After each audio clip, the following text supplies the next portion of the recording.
Hello, my name is Travis, and this is Frantic Purpose. Thank you for being here.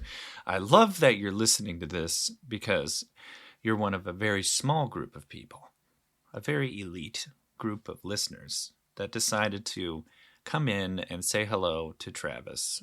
What am what's it all about? What am I talking about today? Um, I think I feel great in the first year of January 5th.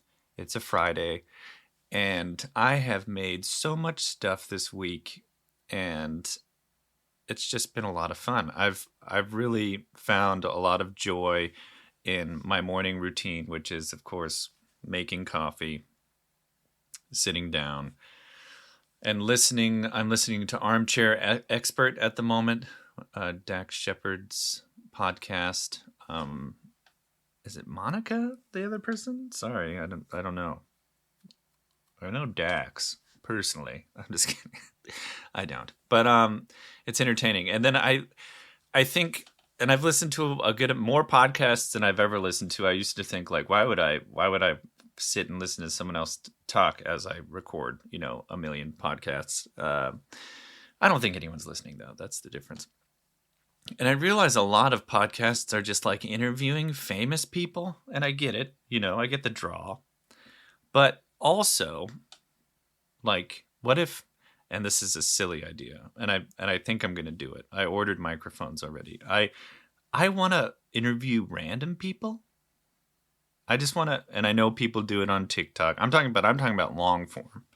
I've had a gift for conversation my whole life. People will find me, talk to me, and then the conversation goes on and on. And I think it's because I have like a deep care and consideration for people, and I am genuinely interested in people of all types. Everyone. Like, even I would say from the very good to the very bad, everywhere in between.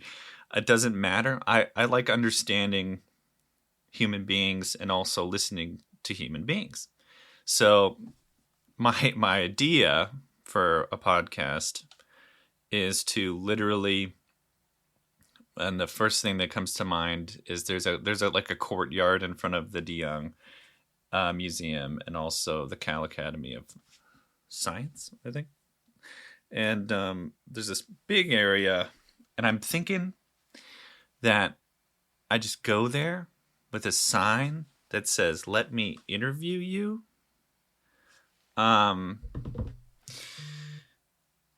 Getting texts from my wife. We're going to Bodega Bay, and she's excited. So I'm thinking going out there and just having a sign. I don't know who's going to come over to me, but just to sit down and give random people my time until they're done. Sit down, give them a little microphone, have them clip it, and then ask them questions, and try to direct them in a way that to get into the nitty gritty, to the truth. I think we all like walk around, man. I swear, is it every time that I do a podcast, I just burp all the time throughout. I ate an apple, but whatever. Just wanted to share that with you. I think it'd be super fun to do. It'll be difficult to do because I don't know who's gonna wanna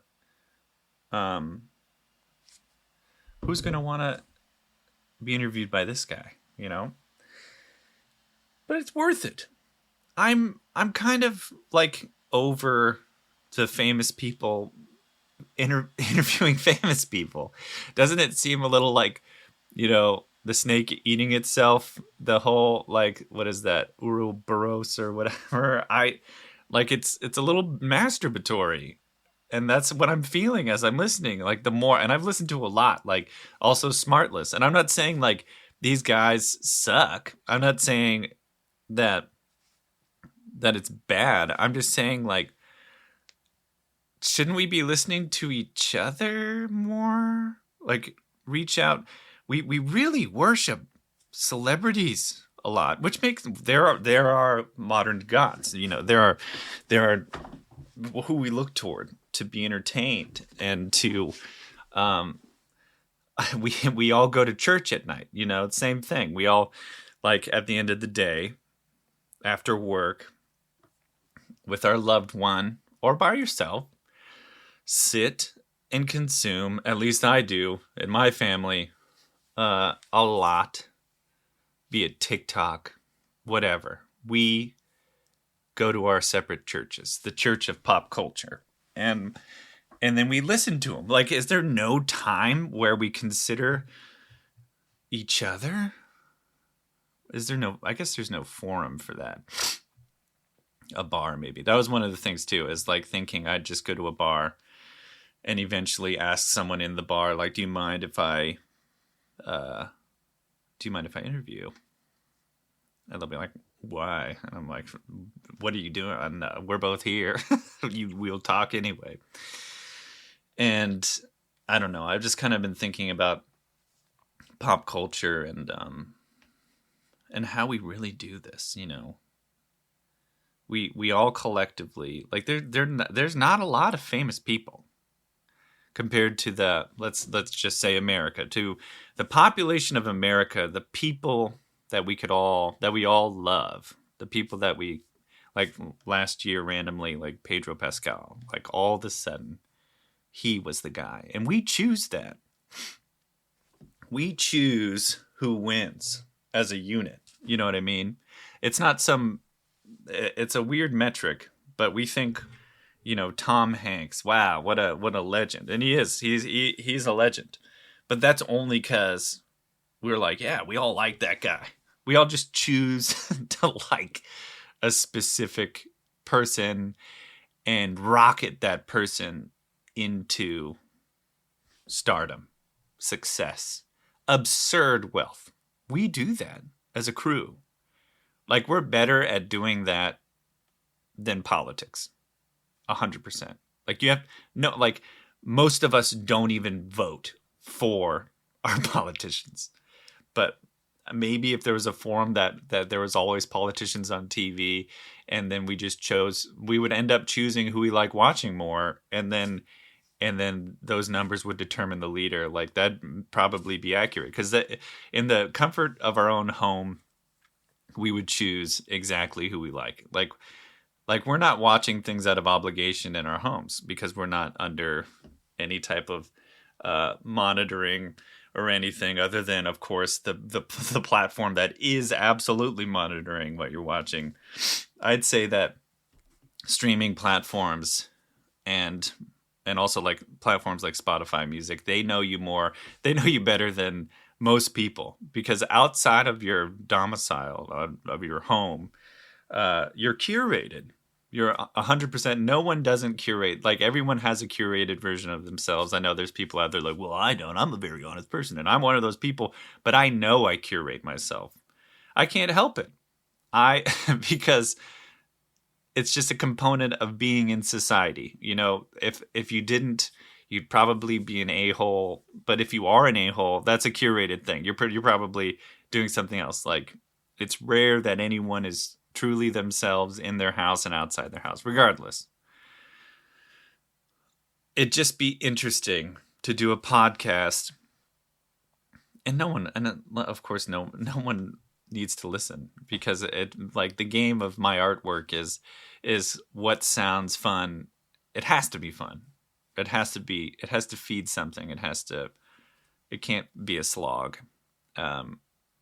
And going out and just, and hey, I could fail, and no one could come forward to be interviewed, and the interviews would just be someone being like, poo poo pee pee, blah blah blah, like, just nonsense, being a troll. Even then, that would be a win for me, though. Yeah, just sounds like a good idea. But do you understand what I'm saying? It's real. Even I love pop culture. I love knowing directors and like composers and musicians and shows and cinematography, and having an opinion about it. It's like a part of my family. We all have it.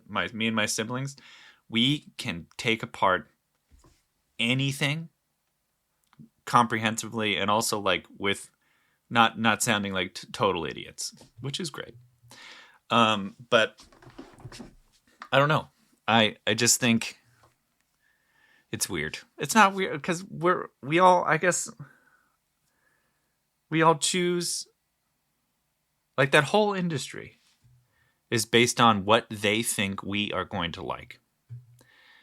And we separate ourselves from them. And I guess we want to be them because at our core, maybe everyone wants to be beloved. And that makes sense to an extent.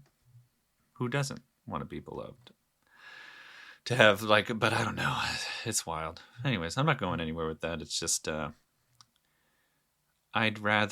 think it'd be super interesting. And I think that's why we like true crime or like documentaries about real people, is because it is real. And when you're listening to Jason Bateman, Will Arnett, and Sean Hayes, who I am a big fan of, interview Adam Driver. That's his name, right? Kylo Ren. I love him. It's just the elite interviewing the elite. And we feel cool because we're like, man, they probably have, you get a peek into these celebrity lives. And for some reason, it's like, wow, they're just like me. It's like, no shit. Sorry, I swore. My bad. I usually don't swear on this show. But no crap. Of course they are. They could, in reality, they are probably nothing like us, mostly because we put them on a pedestal. If we didn't, they'd be normal. They'd be like us. They are like us. They're humans. And they just they have to have some desire to be well known. Like, of course, they'd be like, I just like to act, and I, it's a passion of mine. But also, you probably had some desire to be known. The mega win of that career field is being a celebrity, walking outside, and being like, oh man, you're Kylo Ren, all the time. Which is cool. I don't know. It's interesting to me. I've been thinking a lot about that kind of stuff. Society as a whole, the American society, where I was born and raised. Who are we Americans? We're a bunch of, we're a wild bunch, that's for sure. We are a certain type of person, and that's okay. That's cool. Right on. Let's move on, Travis. Come on, get over it. I can't get over it. I can. It's fine. Moving on. Oh man. So I talked about my schedule. Did I talk about? I did. I think. I suck at sleeping. By the way, most people I look forward to sleeping. My wife Amanda sleeps like a champ. Like recently, we were rewatching White Lotus. And if you don't know, me and Amanda have our own podcast called Tremendous Talk. And that's on Spotify too. So if you want to listen to me and Amanda talk, it's fun, unfiltered, and directionless. So if you have time and you want to be entertained by two very genuine people, go over there. But we're rewatching White Lotus, which is a great show, like a fantastic show. I'm looking forward to season 3, and that now I have the next topic. But Amanda, being a great sleeper, like we're on the couch, and I'm like whenever I'm watching something, I always have a million questions, but I'm like analyzing the show, and I'm like, where can you stay at this Hawaiian, like Maui place? And I found it, and I'm looking at all the prices for these rooms, and then I'm like, oh, here's one for $10,000 a night, which is insane. I show it to her. She's right there. And she's like, oh, we're like under a blanket. And she's very cozy. And then I go back and I find one for 30. This is like 10 seconds. I like scroll down. There's one for $30,000. And then I go to show her and she is just asleep. Like she's like just dead. asleep. and, and it's so cute, but it's so funny. And because it just instantaneously, I'm like, man, I never do that. There's never a point where my eyes are fluttering, unless, of course, like in basic training, when I was there, for some reason, in basic training, you're at a PowerPoint slide thing, like they're teaching you something that, like how to use the GI Bill, and for some reason, and it's like weirdly warm in there, not hot, but you know that cozy, like all encompassing warmth. That's what's going on. And oh man, I fall asleep there. Class. Like I fall asleep in class. Like so maybe what I need to do is just, just recreate class environment before bed as I'm going to like in our room at the foot of our bed, we have a 65-inch TV, which is like my favorite thing because being cozy in bed and watching TV and you're going to be like, well, that's probably why you can't sleep. And it's like, no, when I go to, when that's before I'm even ready for bed, like Amanda's tired and I want to be with her as she falls asleep. So I'm like, there, I'm not tired already. So be quiet. But, it's great. Where was I going with that? Oh yeah. I could just make a PowerPoint and then like record myself teaching myself something and then maybe I'll fall asleep.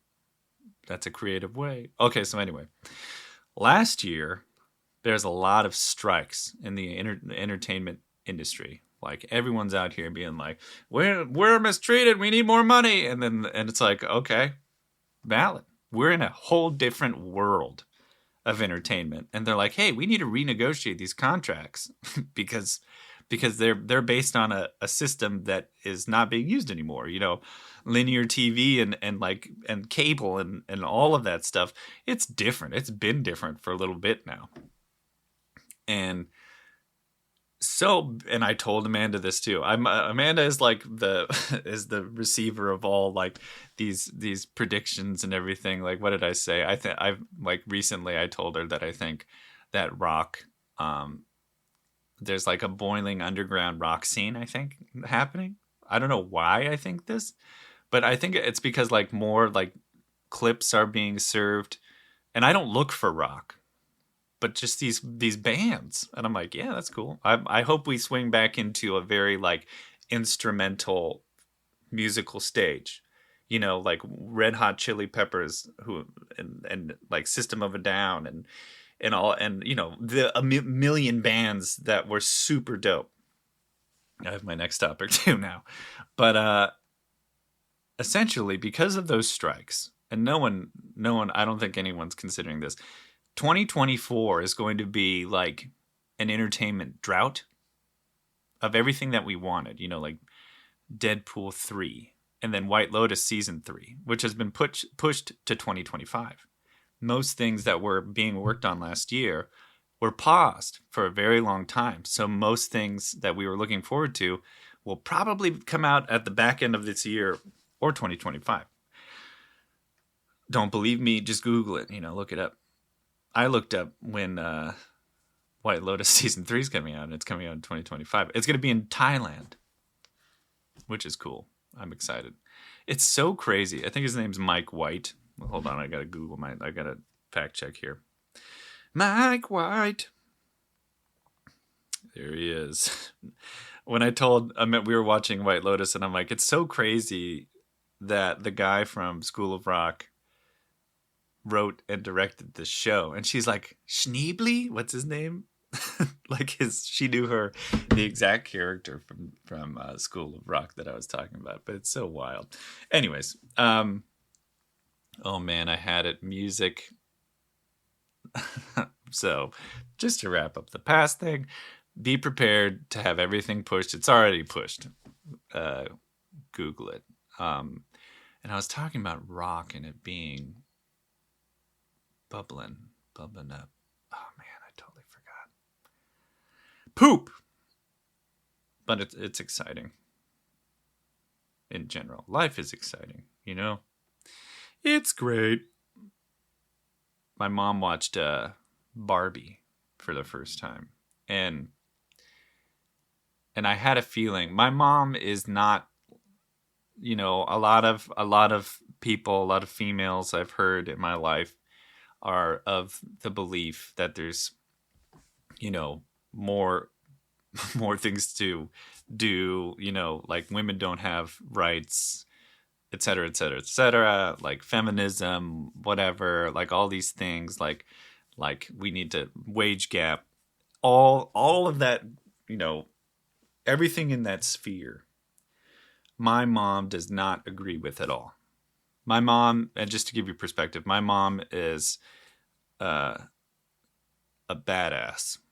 She has worked very hard in her life, is the breadwinner of the family, and has grinded and succeeded and excelled in her career like my whole life. She's a huge influence on me. So her opinion about women, and her mom's the same way. Like I just have I've had a very strong independent women in my life, like my mom and my grandma, like both of them specifically great.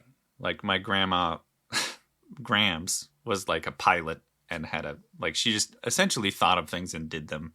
She sailed, she had a sheep farm, I'm pretty sure, and she just was out here doing what she wanted and getting stuff done. And my mom, and she still works. And it's funny because she works with my mom. My grandma, I think she's turning like 89 this year in February. Happy birthday, Grams. All that to say, I really was looking forward to her perspective on the movie.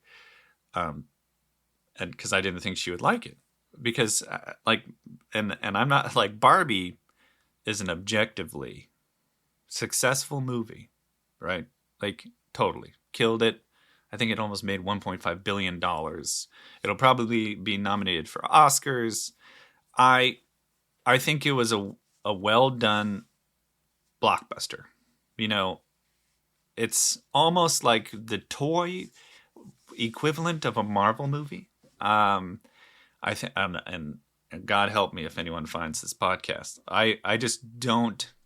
It's not for me. The movie, they didn't make it in for me in mind, which is fine. Who would do that? It's for females, right? I mean, the movie is very much for women, I think. Is that fair to say? We'll see. And my mom just hated it. She hated it for a million reasons. It didn't hit home. And I'm like, yeah, that makes sense.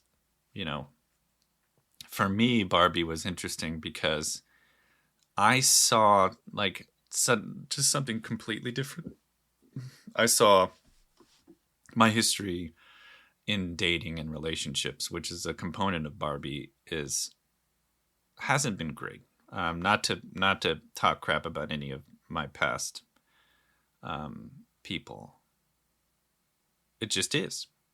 There were some very low points, and part of that was really feeling like I didn't matter and valueless, and I didn't know where my value was, and blah blah blah. So the Kins were I just thought too much about it. And I think too much in general. It's my own fault for going to see Barbie and Ryan Gosling all the Kens did such a great job, and the whole the song and everything, it's great. Whatever, I took it too seriously in general. It just hit too many bells. Like when they're the whole scene where all the Barbies are pretending to like the Kens. I'm like, man, that's mean. It's mean. Anyways, we'll move on. It's made me sad. Let's see. What else? Is there anything else worth talking about here? That's a lot of top of mind stuff. I started making my zine. And if you don't know what a zine is, it's essentially like this hodgepodge kind of, people write they're these small little kind of pseudo comic, like collage, usually like manifesto-y documents, and back in the day artists would make them to like subvert the mainstream, and so they're just like these gritty. Mine's called Fog City Pulp, and I just look forward to it because there's this movie called Under the Silver Lake, which was a flop, but it is like, and I love this movie, and part of it has this zine culture, and in the zine they tell these like dark realities of LA, and also these like kind of urban legends of LA. And it's very, I love culty, mysterious monster horror. Like I love all of that stuff, like bizarre, could it be true type deals. It's so much fun. It's like magical. So I'm very excited. I wanted to make a zine. I've been talking about it for like years, and finally last night when I couldn't sleep, it's like, what I think it was like 2 a.m. I was working on the cover for an hour, and man, that's just exciting. I'm excited to make I'm going to base it on real lore, and real historical events. Probably make up my own kind of like right in that sweet spot of like a based on a true historical event, but like add a historical fiction, I guess you'd call it. And that's going to be cool. I'm super excited. So that'll be posted on Instagram. I've really hit a whole new area in art. It's really insane. Like I'm just pumping out these new images that I've never made before, which is all. It's exciting. I love it. It's so relaxing, and I'm just like boom boom. I like as I'm listening to podcasts, I'm like doing this. I'm just in the zone. Anywho, I think it's gonna be great. Is there anything I'm looking forward to? So if I didn't tell you, I think I did. I mentioned Bodega Bay, but like and randomly, and I don't know if you do this, but if you don't, you should. A lot of people are like, just they imprison themselves a little bit. And recently, my brother Kai realized that traveling doesn't have to be expensive, and in some cases isn't expensive at all. And it's so funny. Like his whole life, he's kind of been like, what can the world offer me? And he just, what was it? Thanksgiving. Kai's like, did you know that Airbnb has like all these really cheap places to stay? And me and my big brother Eric are like, yeah, of course. He's like, I think I'm gonna start traveling. I think I could do that. We're like, yeah, of course you can. Do it. So since then, Kai's been traveling a lot, and it's been great because I'm so excited for him that he's realized that the world is attainable, like, and you don't have to be a millionaire to experience it. It's really just what you realize where you can stay, and that it's not all about White Lotus type places. Like in fact, like sometimes those are kind of just not. I get it. I get the draw, but I mean, you don't have to do that. So, as an example, last night, me and Amanda are watching The Crown, which I haven't watched. She's been watching, and I kind of am just wondering, like, whenever Amanda's watching a show that I'm not in, like, not actively involved in, and don't really have a need to watch, I'm just sitting by her and I'm kind of wondering, I'm in my head. And I'm like, it'd be kind of fun to take a weekend trip. We had been talking about weekend trips, and Amanda really wanted to do one. So I'm like, cool, yeah, let's do it. In my head, blah, blah, blah, blah. And there's this cool thing on Google, and I don't know if you guys know, but you could just do like SFO to anywhere. You could just have that setting in Google, and then it brings you to this whole other area for flights and travel. And you could do SFO or wherever you're at. So you do SFO to anywhere, and then if you have specific dates, which we did, you just plug those dates in, and then it gives you like a list of all the flights on those days, from like the cheapest to the most expensive. And we're like, I'm like, do you want to do a weekend trip? Yeah, yeah. And then I find one, Arizona. We're like, I've never been to Phoenix, and tickets to go to Phoenix for the time that she like has work off were $68 round trip. And I don't know how you feel, but $68 per person round trip in the city is like a nice dinner. Not even a nice dinner, like kind of like a normal dinner with like a couple drinks. So I'm like, hey, let's go to Phoenix, and then we, of course, we're always like stacking and thinking of like, oh, and then we could go to like Grand Canyon, blah blah blah. But I reminded her, it's like the goal of these weekend trips is to keep it affordable, not like that, not like, because anyone could stack any trip to be like like hella expensive. So point being, the round trip ticket was $68, and then we found a Airbnb for like $100 a night, and we're gonna be there for I think 3 nights. And the goal is just to see a new city and walk around and take it in, and that's it. So if you have any doubts about traveling, go to Google, and you could even do explore with like no definite date, just like a week or a weekend or a month, and it'll give you just prices for all over the world. You could do a map view, and you could find some really cheap stuff. Super cool. I could speak about Frontier. Well, a good amount of the cheap flights are Frontier, and Frontier will like penny pinch you a lot. Like they present you with like, and that's when I last year I went to Vegas a lot, and the cheat code is they have a very specific personal bag that you like. They have the dimensions. I bought an actual bag on Amazon. I think it was $12 that were the exact specifications for personal bag that is free. So I think the least I ever paid to go to Vegas with Frontier is $38 round trip. Cool.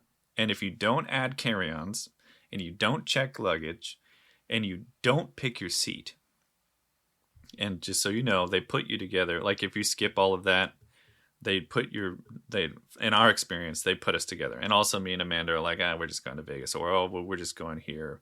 But we've always been put together by Frontier if we don't pick our seat. So we just save money. And so your travel with your personal bag, which is like, if it's a weekend trip, easy. You don't need a lot. And I guess that's the cheat code for travel is auditing what you take with you, what you think you need on the trip. The game is, the very fun game is, what's the least you could take and still be comfortable? Not like comfort, but like in the sense that you won't be like reusing dirty underwear or some crap. So which underwear doesn't take a lot of stuff, a lot of room. You just have your travel versions of things, and that's it. So once you key in that Frontier, oh man, you could really get a lot of places for cheap. So traveling is important, guys. And by guys, I mean everyone. Okay, everybody. Traveling's super fun and important, and it's not expensive. You just be creative. Look for the cool, like cheap spots. There's always cheap spots, and not cheap in the sense that they're low quality. It's just, it's great. A lot of fun. I love traveling, and I love that Amanda is so down to travel. But it's all gravy. I think that'll do it for me. Thank you for joining me today. Whenever I do these, I rarely remember what I talked about because it becomes like a conversation. It's just fun. I I think I kind of imagine it takes me a few tries to get into the groove of doing this, but it's exciting. 2024, I feel good about for some reason. Um, it's crazy because like last year at the end of the year, I was feeling really kind of unlucky and a loser. And the way I get around that is structure. Uh, Whenever I feel like life is a little out of control, structure doesn't, you know. And usually when I'm feeling that way, I'm not adhering to my normal rules.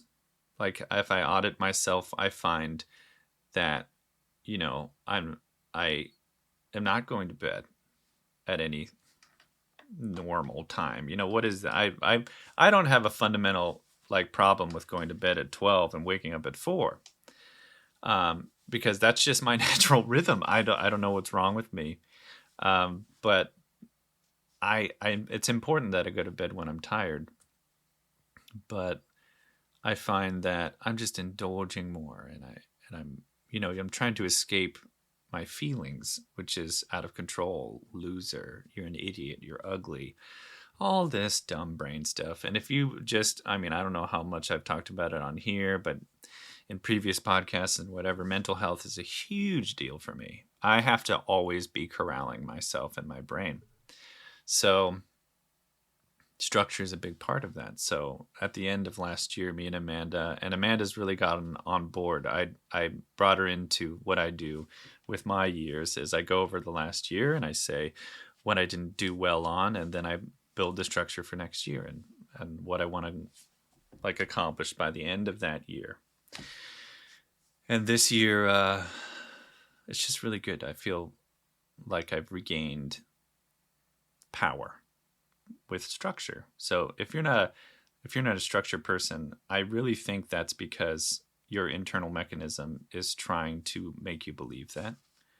If you believe that you can't make goals, if you believe that you can't make structure, if you believe that it's better to just like let it happen. That's all of like the language of like the negative voice, or what I love to call it, the little demon in you. I feel like we all have this little guy or little demon, genderless demon in you that's just like, hey, you should just you know how you say Monday through Friday don't no drinks. How about just like do it? And you know how you're like trying to diet and lose weight. You know, you've worked hard.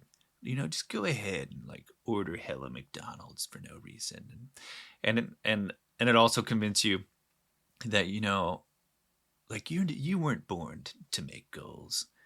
You know, that's just not you feel envious of people who do, but you should feel good because you don't do that, and all of that's BS. It's not true. It's just not true. Anytime anyone says that they're not a goal person, I just hear their little demon.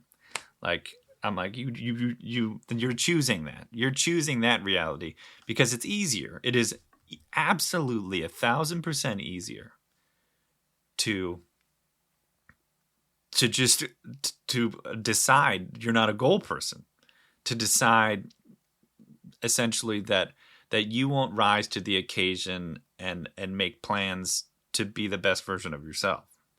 You know, the best version of you just essentially are the person that's like saying you wish this, you wish that, I wish I had time, I wish blah blah blah, the wishers. You know, that means you are a victim of your little demon. You're being controlled, pulled around by that little dude in there. It is hard. It is hard to make structure. It's hard to say, I'm going to work out 5 days a week. Like 30 to 45 minutes of elevated or, you know, something that works you out. It doesn't like strength, whatever, just like bare minimum, 5 days a week. It sucks. I'm here to tell you it does. Because some days that little demon's going to be louder, and some days it's going to win. It's really hard to say, instead of eating exactly what I want, which is delicious, awesome, very good food, not good for you, but delicious food, Oh man, instead of doing that, you eat vegetables and beans, and which is what I'm doing. That's hard. It's I love grilled cheese. That's just a fact. Who like I and I'm a great cook, objectively. I say that not as like egotistical, man. I am. It's been verified through many people I've cooked for, and I can make myself delicious stuff. So instead of doing that, I roast vegetables, which roasted vegetables are very good, and I eat refried beans, and I say no. And saying no is so dumb, but that's what you are. It's not that you can't make goals. It's not you can't schedule, you can't work out, you wish. It's not that. You just don't want to do it, which is your prerogative. Giving in to every desire is excellent, but it's not rewarding. It's rewarding in the moment, for sure. It feels great as you're doing it. But the repercussions of those actions build an incredibly negative future. Like incredibly negative. In this, like with the ultimate incredible thing, like incredibly negative thing of just like dying early. I don't want to do that. I want to be here as long as I can. And I know that just means doing hard stuff. Not. I mean, I'm not going to go crazy. I'm not like I want to change my lifestyle fundamentally. Instead of thinking, man, like double cheeseburgers, just like a lot of them sounds like man, that'd be so good. I want to change my mentality. So instead of thinking that, I think, man, roasted vegetables would be really good right now. Like the restructuring of my own mentality so that I can succeed. And I witness people who are deep in their own little demon's voice. Every day they essentially veg out. And that's, again, your prerogative. There's always consequences to actions. Personal actions. I'm not saying like existentially. I'm saying just like when you choose to overeat every day, I would guess that the joy of eating becomes less and less, and you need more and more, and that blows. It's like any other addiction, it feels so good, and it hits you dope, like in the brain. Like when you eat, it makes you feel good, and then of course that numbs, so you have to eat more to feel good, and eat more and more and more, and then you gain weight. And because you gain weight, moving becomes harder and harder and harder. So you do it less and less and less. Like it's just this snowball, and then your body hurts. You're not using it, and that's the thing about the human body too. Like including your brain, the stuff you don't use, it dumps because it's all about efficiency. What are you doing? What are you doing? Are you remembering? Are you doing like memory exercises?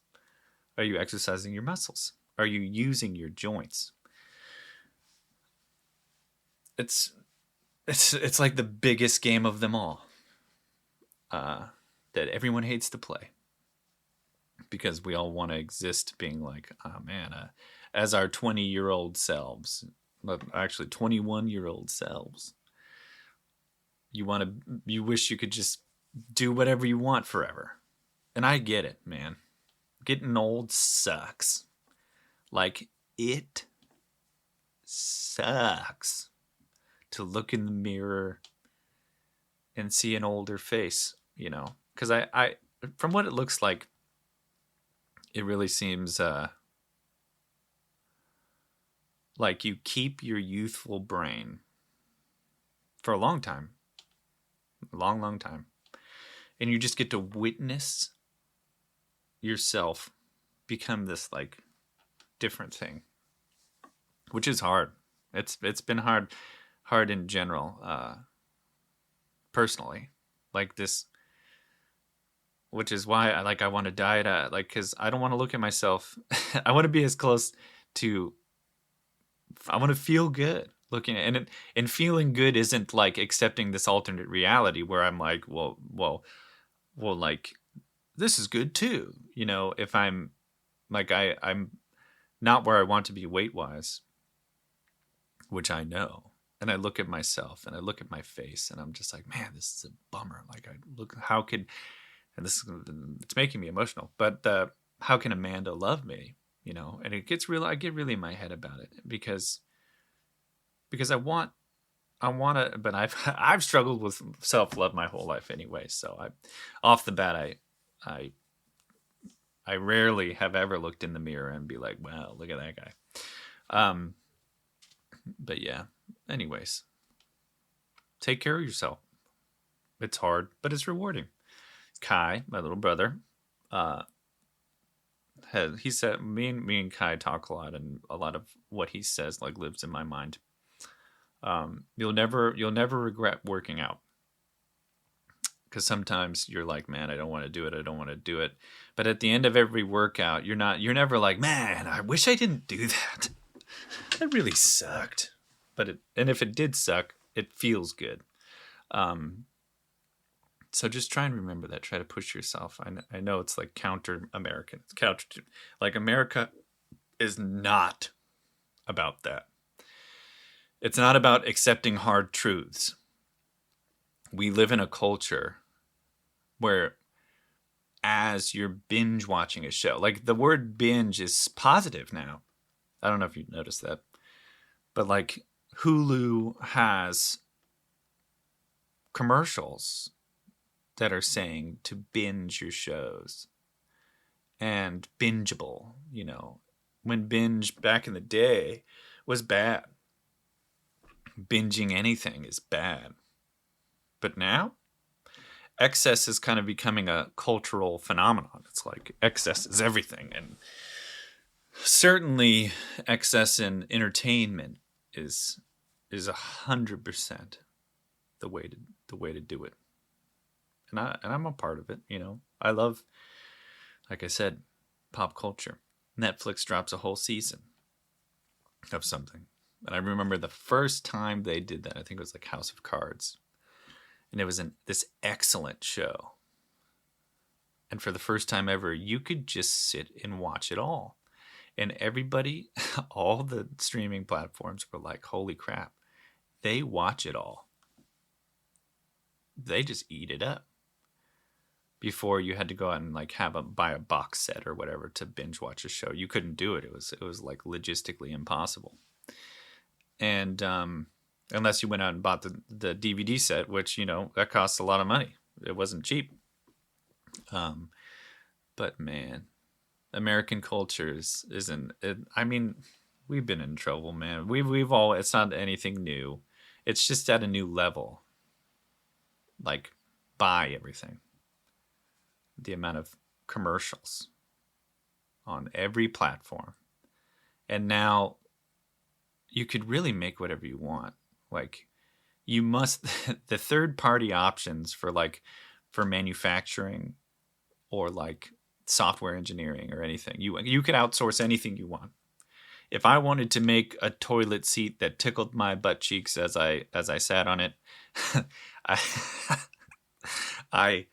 it could happen. It would do it. It could totally do it. It probably wouldn't even cost a lot. And that's how it feels. Like every product that's being sold, all the products that are being on the market every day, like all the songs hitting 60,000 songs hitting Spotify a day. Like everyone's just being encouraged to buy this like insane amount of stuff. Like none of the commercials, like no one's saying save your money, save your money, build a savings, go out, like have a walk, and that's counter-American. It's not what we do. We celebrate like DoorDash. We celebrate like binge your show. And as you're binging the show, buy like the Taco Bell party pack, which has like a gajillion tacos and burritos and whatever delicious, terrible stuff. and I'm not talking, I'm a fast food, like I love talking about the industry. I love talking about like chain suburban regional restaurants and stuff. It fascinates me. But it's no wonder that we have like weight issues and problems because like not only is the culture pushing this stuff on us every single day, everywhere we go, we are being told to consume in an unhealthy amount, incredibly unhealthy, and to listen to our demigods who are telling us to buy more and to promote their movies and to promote their products. It's like a product based market. Like what are we even developing that's pushing forward the species? AI, I guess, but I mean, I have to tell you, and I won't get into AI because I think I'm going to do this for 10 more minutes, but AI, I hope we develop regulations and everything for it, because the potential for misinformation and just the dude bro on the street to create misinformation, and also America's like total acceptance of misinformation, no fact checking, is terrifying. Like, I don't need the AI overlords, you know. I don't need, like, we don't even need to get there, because we're going to hit a wall that is so insane as far as generating photorealistic misinformation, almost like psychological warfare. Just dude bro on the street, you know, paying $10 a month to generate stuff that looks insanely real. Well, we're not there yet, you know, but we will be there. And I don't know. So join me in saying no. Join me in plugging in to not, and I'm not, I like I said, watching. I love pop culture. I love music. I love TV. I love everything we make. I think we're a fascinating race of things on this planet. But I mean, also remember that life will just like shoot through you if that's all you do. And before you know it, you'll be fatter than you've ever wanted. You'll barely move. Your step count a day will be like 89. And your body will decide that since you're not using most of your functions, that it's okay to like dial it down. Like we move 89 steps a day, so we'll throttle to that instead. We'll go ahead and throttle back and adjust to support that model. And then once you get there, if you try to do anything extraneous, like you've done this for years and years and years, and then all of a sudden you want to go get healthy, that's going to be dangerous now. Because you're throttled, now your body's like, what is happening? 89 steps to now you want to do 10,000 steps in a day, which is 5 miles. It's not even long. That's not even I mean, that's a nice run. But I mean, even if you did 3 miles, like now you're in a danger zone. Boo. Just say no, guys. And then figure out a system to where you say no most of the time, and then you get a reward where you're like, yeah, so today's the day. I get to have a cheat day. Go crazy. You know, have fun, eat, drink, enjoy life, go to the beach, watch the sunset, have a bonfire. You know, it's all gravy. That's it. I'm getting off my soapbox. So look forward to more art from me and more videos and more stuff. It's super fun. Thank you for following me. If you're listening to this, thank you for listening. I have no delusions of grandeur. I do this because it's fun and it kind of helps me sort myself out in a way. Thank you. I hope you have a great year. It's only been 5 days, guys. It's only been 5 days.